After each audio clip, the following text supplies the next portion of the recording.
Салом алейкум тамошобинони азиз, хуш омадед ба канали Абдуллоев. Ман дар видеои имрӯза дар бораи якчанд блогер гап мезанам. Хубтараш якчанд блогер не, якчанд беҳтарин блогер гап мезанам. Ва ман асос блогерро ба соҳаҳо тақсим кардагим ва мегӯям ки кадомаш дар кадом соҳа беҳтар аст. Якум сар мекунем аз соҳаи хариду фурӯши мошино. Ва мисли ҳамвақта аз ҷои сеюм ба ҷои якум мерем. Ман дар ҷои сеюм қарор метем дар ин соҳа канали Элон Теҷера, ки роҳбари канал Ҳусейн Ҷалолов ном одам аст, яъне ки як блогери беҳтарини дигар. Ва канал дар ҳоли ҳозир тақрибан 1900 подписчик дорад. Ва ман барои чӣ ин каналро дар ҷои сеюм қарор додам? Барое ки айрӯи меҳнатҳои ки ҳамин бача мекунад, канал дар муддати кӯтоҳ соҳиби 10 000 подписчик шудагӣ аст. Ва барои ҳамин ман инро дар ҷои сеюм қарор додам. хуб, ҷои дуюм бошад, ман барои канали Мирзоев додам ин ҷора. Барои чӣ барои канали Мирзоев?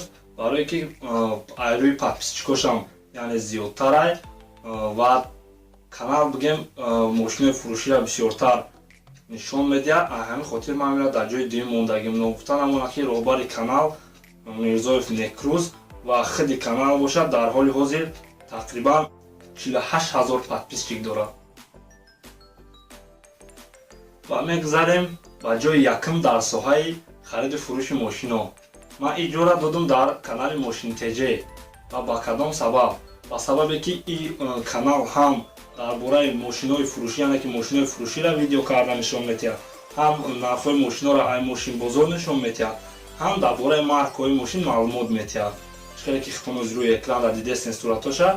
Канал дар ҳоли ҳозир дорои 36 000 подписчик аст. Барои ҳамин ман дар ин канал ҷои якум додам. Ман рости гап асос ҳам айрӯи подписчик нигоҳ мекунам дар вақти мисол ҷо додам ва ҳам айрӯи ақидаҳои худам. Асос вақте ки ман айрӯи ақидаҳом ду каналро баробар мемонам ва дар вақт айрӯи подписчикошам нигоҳ мекунам. Хуб, ин буданд се канале ки дар соҳаи хариду фурӯши мошино. Мегзарем ба соҳаи дигар, ин телефон ва интернет аст, ки дар ин соҳа ман се блогери беҳтарина интихоб кардагим. бози ман шумода дар борашон гап мезанам.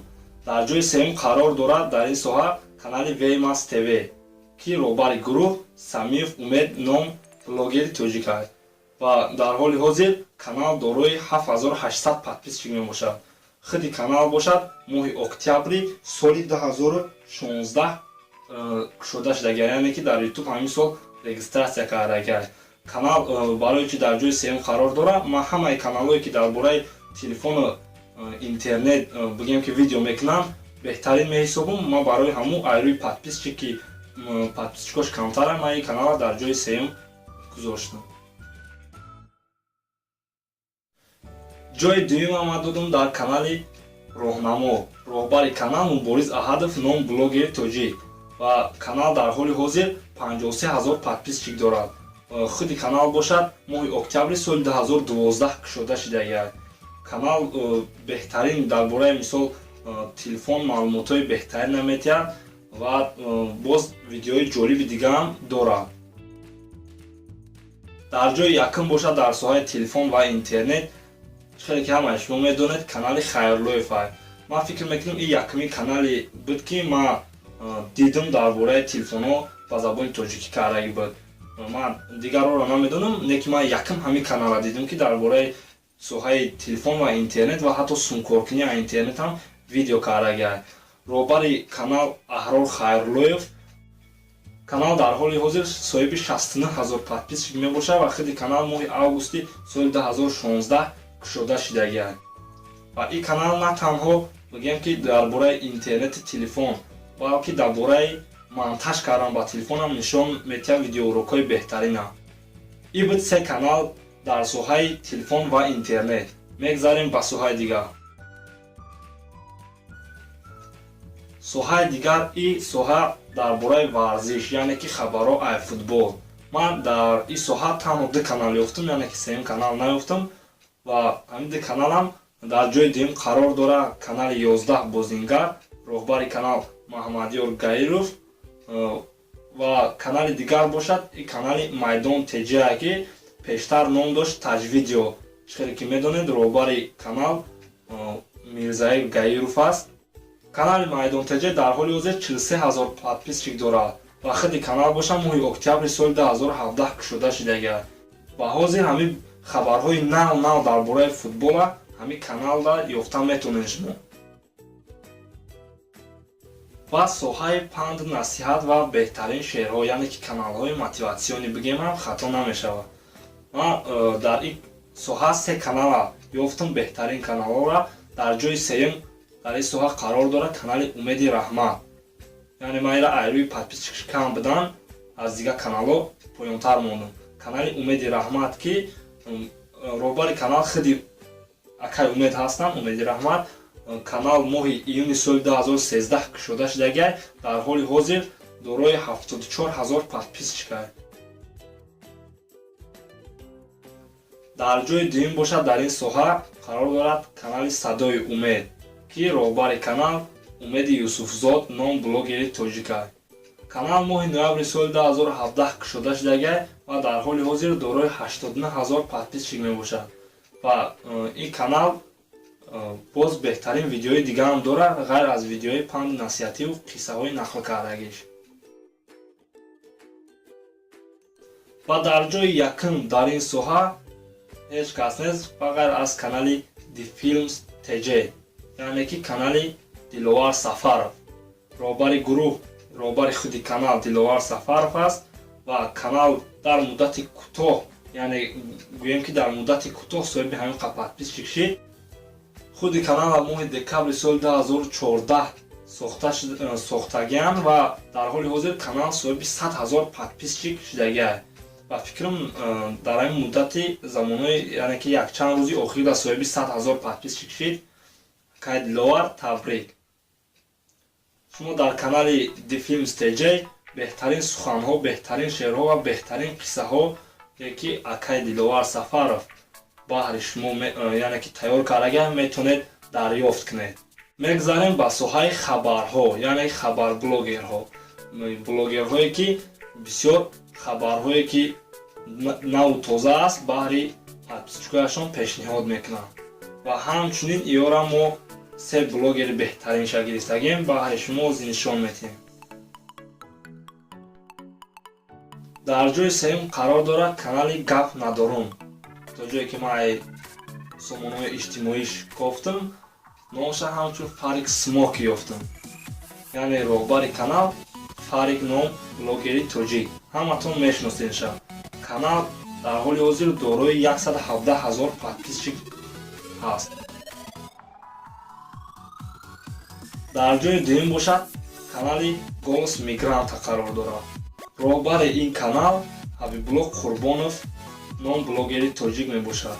Канал бошад моҳи сентябри соли 2016 сохта шудагиаст. дар ҳоли ҳозир канал дорои 130,000 подписчик аст. ман барои чӣ ира дар ҷои дуюм қарор додам, яъне ки ай канали Гап надодам боло, барое ки ин беҳтарин хабарҳо, яъне ки хабарҳое ки барои муҳоҷирон лозим аст, ҳамонро видео карда баҳри одамон нишон метиҳад. Ки ман фикр мекунам ин назар ба дигар хабарҳое ки ай тамоми дунё, яъне ки ай дигар давлатҳорам дигар блогерҳо мегиранд хабароша нишон метиҳанд, ай вода муҳимтара ки хабарҳо барои муҳоҷирои тоҷик аст. ҷои якум дар соҳаи хабар, яъне ки шумо ози фикр кардем ки ман кира дар ин ҷо мондагиам. ва инам ҳеҷ кас нест ҷуз канали Таҷик Блог ки роҳбари канал Шероз Субҳонов мебошад. ин канал моҳи ноябри соли 2015 сохта шудагиаст. дар ҳоли ҳозир дорои 106,000 подписчик мебошад. чунки ин канала дар ҷои якум мондум, ҳарчанде ки подписчикош ай дигар каналҳода кам буд.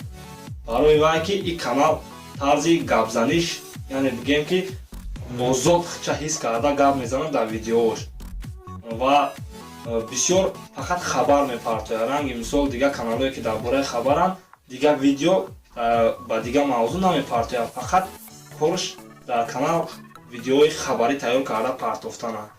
ва гапзанишам ки озода, яъне ки озод гап мезанад дар видеош. ман ба ҳамин хотир дура ҷои якумда мондам. ва як соҳаи дигар чихел гӯем ин соҳа номаша универсалӣ монем ё ки умумӣ? Ба фикрам умумӣ хубтар аст. Яъне блогерое ки дар ҳама соҳа видео мекунанд, дар ҳама мавзӯъ видео мекунанд, дар каналшон мепартоянд. Мо ин блогерора соҳашона умумӣ мондем, яъне ки дар соҳаи умумӣ. Ва мо дар ин соҳа танҳо ду блогери беҳтарина ёфтем ва ҳамаора дар ин видео ҷойгир кардем. Дар ҷойи дуюм дар ин соҳа қарор дорад канали Аҷоиб ТВ. Роҳбари канал Акай Акбаралӣ. Ва канал моҳи августи соли 2016 кушода шудагай, дар ҳоли ҳозир канал дорои 36 000 подписчик мебошад. шумо дар ин канал метавонед дар бисёр мавзӯъ видео дарёфт кунед, ба монанди видеомонтаж кардан, ба монанди гӯштингҳо ва экспериментҳо, ба монанде ки лайфхакҳо, хулас дар ҳама мавзӯъҳо видео кардагӣ аст ва беҳтарин канал аст. Ман барои ҳамоиро дар ҷойи дуюми соҳаи умумӣ ҷойгир кардам. хуб, то ҳозира мумкин бисёри тамошобинҳо фикр кардан ба савол додан ки чӣ ба канали Ҳамнаво набуд? Чӣ хеле ки медонед, канали Ҳамнаво ҳам дар ҳамин соҳаи умумӣ дохил мешавад. яъне ки дар ин канал шумо метавонед ки дар мавзӯъҳои гуногун видео пайдо кунед. Ва мо дар соҳаи умумӣ дар ҷойи якум ҷой додем канали Ҳамнавора. роҳбари канали Ҳамнаво Акай Алиакбар Қурбонов мебошад. ва ин канал аввалин канале шуд ки ай блогерои тоҷик логои нуқрагира ай ютуб ба даст овард. дар ҳоли ҳозир канал 135 000 подписчик дорад. ва шумо метавонед дар ин канал влогҳо, яъне ки барномае дорад канал бо номи биё якҷоя мегардем, ки беҳтарин манзараҳо, беҳтарин маконҳои Тоҷикистона сиёмка карда дар канал мепартояд. ва бо дар ин канал ҳастанд мошинҳои фурӯшӣ, нархҳои дар тирезаҳо, дар бозорҳо. ҳамонанди Аҷоиб ТВ дар мавзӯъҳои гуногун дар ин канал видео пайдо кардан метавонед. хуб, ман ҳамаша ба соҳа бигӯем ки ҷо додумшона, яъне ба ақидаи худам не ки ҷои асосира тамошобин ва подписчик метиҳад. ва конкурсе ки бигӯем ки дар болои сурати ҳамин видео дидем, ин конкурс чия? Ин конкурс дар бораи ҳамин блогерҳо аст. яъне ман муайян намекунам ки ки беҳтарин блогера, ки ҷои якумай. ира подписчикҳо муайян мекунад, ира тамошобин муайян мекунад. барои ҳамин дар таи ҳамин видео дар комментарӣ ман номи ҳамин блогерҳоро навистагиам, кати номои каналшон. ва ин конкурс 30 рӯз давом мекунад, яъне 1 моҳ давом мекунад. ва кадом блогере ки ҳамун номаш ва номи каналаш лайк бисёр гирифт, ман баъди 30 рӯз бо як видео мекунаму нишон метавонем ки мардум кира беҳтарин блогер медонаву кира бо дуюму, кира сеюм айрӯи ҳамун лайкҳои гирифтагие ки дар комментари ҳамин видео ҳастад. шумо чӣ хел овоз додан метавонед ва бигӯем ки блогере ки ҳамура мухлисӣ мекунед, тарафдораш ҳастед. на ин видеои мада медуроем, поёни видео дар комментари ҳаст. ҳамҷа номи блогере ки тарафдораш ҳастед, мухлисаш ҳастед меовед ва лайк мемонед. ин буд видеои имрӯзаи мо. дар канали мо подписатсия кунед, видеоро ба дигар дӯстонатон равон кунед, то аи озмуни блогерҳо бехабар намонанд. дар видео лайк монед, дар комментари ақидаҳои худтонро нависед ва дар блогери дӯстдоштаатон овоз доданро фаромӯш накунед. хайр, то видеои дигар дар паноҳи худо бошед.